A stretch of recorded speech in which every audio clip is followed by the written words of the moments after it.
તો મેઘરાજાનો ગુજરાત પર હવે અંતિમ રાઉન્ડ ચાલુ થઈ ચૂક્યો છે।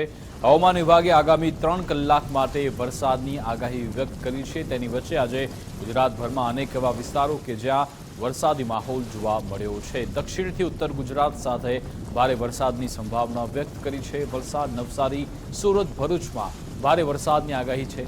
ભાવનગર, બોટાદ, અમદાવાદમાં પણ ઓરેન્જ એલર્ટ આપવામાં આવ્યું। મહેસાણા, સાબરકાંઠા, અરવલ્લી, ગાંધીનગરમાં ઓરેન્જ એલર્ટ અપાયું। દાહોદ, છોટાઉદેપુર, ખેડા, વડોદરામાં પણ ભારે વરસાદની આગાહી હવામાન વિભાગે વ્યક્ત કરી છે।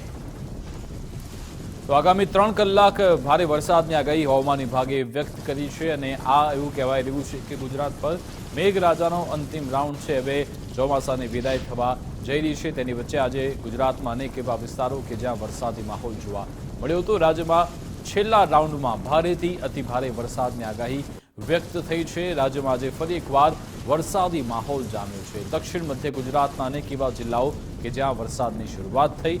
અમદાવાદમાં તો ધમાકેદાર વરસાદ વરસવાની શરૂઆત થઈ હતી। લગભગ અડધો કલાક પહેલા અમદાવાદમાં જે વરસાદી માહોલ જામ્યો તેના કારણે ઠેક ઠેકાણે પાણી ભરાવાની પણ શરૂઆત થઈ। અમદાવાદના પશ્ચિમ વિસ્તારમાં ધોધમાર વરસાદ ખાબક્યો છે। તો હવે આખરે હવામાન વિભાગે શું આગાહી કરી છે તે પણ સમજવી જરૂરી છે। હવામાન વિભાગે જે મેપ જાહેર કર્યું છે તેમાં જોઈશું ચારે બાજુ સૌરાષ્ટ્ર હોય કે પછી દક્ષિણ ગુજરાતના કેટલાક વિસ્તાર કે પછી કચ્છ કે ત્યાં તમામ જગ્યાએ ગ્રીન છે, એટલે કે ત્યાં કોઈ વોર્નિંગ આપવામાં નથી આવી। પરંતુ દક્ષિણ ગુજરાતમાં સુરત, નવસારી, તાપી, ડાંગ, નવસારી આ બધા એવા વિસ્તારો છે કે જ્યાં યલો એલર્ટ આપવામાં આવ્યું છે, એટલે કે અહીંયા વરસાદ ભારે વરસી શકે છે। બીજી બાજુ વલસાડ અને દમણ, દાદરા, નગર હવેલીમાં ઓરેન્જ એલર્ટ આપવામાં આવ્યું છે, એટલે કે અહીંયા ભારેથી અતિ ભારે વરસાદ વરસી શકે છે। તમે જોઈ શકો છો કે ડિસ્ટ્રિક્ટ વાઇઝની જે વાત કરીએ તેમાં મધ્ય ગુજરાતના કેટલાક જિલ્લા આવી જાય છે, સાથે દક્ષિણ ગુજરાતના પણ કેટલાક જિલ્લા કે જ્યાં વરસાદની આગાહી છે। આ બાજુ સૌરાષ્ટ્રમાં ફક્ત એક જ જિલ્લો છે ગીર સોમનાથ, ત્યાં જ ફક્ત યલો એલર્ટ આપવામાં આવ્યું છે, એટલે કે આ તમામ જે વિસ્તારો છે તેમાં સૌરાષ્ટ્રનો ખાલી ગીર સોમનાથનો જિલ્લો અને દક્ષિણ ગુજરાતના 4 જિલ્લા સુરત, તાપી, ડાંગ, નવસારી અહીંયા પણ યલો એલર્ટ આપવામાં આવ્યું છે। અને બીજી બાજુ વલસાડમાં અને દાદરા, નગર હવેલી, દમણમાં ત્યાં આપવામાં આવ્યું છે એલર્ટ। બીજી બાજુ હવે તમે નાવકાશના માધ્યમથી સમજી શકો છો તે હવામાન વિભાગની આગાહી હતી જે વેધર એજન્સી છે તેના તરફથી કહેવામાં આવી રહ્યું છે કે જેમાં કચ્છનો આખો ભાગ છે ત્યાં ગ્રીન છે। બીજી બાજુ ઉપર ઉત્તર ગુજરાતમાં પણ નથી ભારે વરસાદની આગાહી, પરંતુ સૌરાષ્ટ્રમાં જોઈએ તો ગીર સોમનાથ, તેની બાજુ છે જામનગરનો વિસ્તાર, રાજકોટનો વિસ્તાર, ત્યાં કેટલીક વરસાદની આગાહી વ્યક્ત કરવામાં આવી છે। દક્ષિણ ગુજરાતનો આખો જે પટ્ટો છે ત્યાં યલો એલર્ટ આપવામાં આવ્યું છે, ઓરેન્જ એલર્ટ આપવામાં આવ્યું છે બધી જગ્યાએ। બીજી બાજુ મધ્ય ગુજરાતના પણ કેટલાક જિલ્લાઓ કે જ્યાં પણ ઓરેન્જ એલર્ટ આપવામાં આવ્યું છે, એટલે કે આખો જે સરહદી વિસ્તાર છે ત્યાં પણ ઓરેન્જ એલર્ટ આપવામાં આવ્યું છે, યલો એલર્ટ આપવામાં આવ્યું છે। એટલે કે હવે આ અંતિમ રાઉન્ડ છે। હવામાન વિભાગે એવું કહ્યું છે કે હવે ચોમાસાની વિદાય થવા જઈ રહી છે તે પહેલા આ બધા જે વિસ્તારો છે ત્યાં વરસાદ વરસવાનો છે, જેમાં સુરત, ડાંગ, નવસારી સહિતના જે વિસ્તારો છે, તાપી, ત્યાં વરસાદ વરસશે।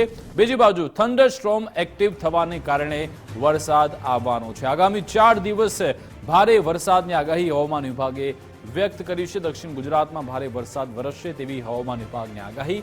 વલસાડ, દમણ, દાદરા, નગર હવેલીમાં ભારે વરસાદ આવશે। સુરત, ડાંગ, નવસારી, તાપીમાં પણ ભારે વરસાદ આવશે।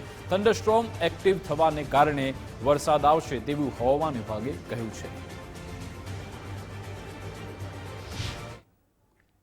आज का जो फोरकास्ट है 4 दिन के लिए भारी बरसात की फोरकास्ट रखा हुआ है। इसमें गुजरात रीजन में D1 से लेकर D4 और सौराष्ट्र कच्छ में भी D1 से D4 तक दिया गया है। और हेवी रेनफॉल का वार्निंग D1 में है गुजरात रीजन में, और D2 में आपका हेवी टू वेरी हेवी है विथ एक्सट्रीमली हेवी रेनफॉल होने का चांसेस है, मेनली साउथ गुजरात रीजन में। और यहाँ सौराष्ट्र कच्छ में भी साउथर्न जो डिस्ट्रिक्ट है इसमें होने का चांसेस है। और जो आपका डिस्ट्रिक्ट इसमें आ रहा है heavy to very heavy isolated जगह में है, जो है वलसाड, दमन, दादरा, नगर हवेली।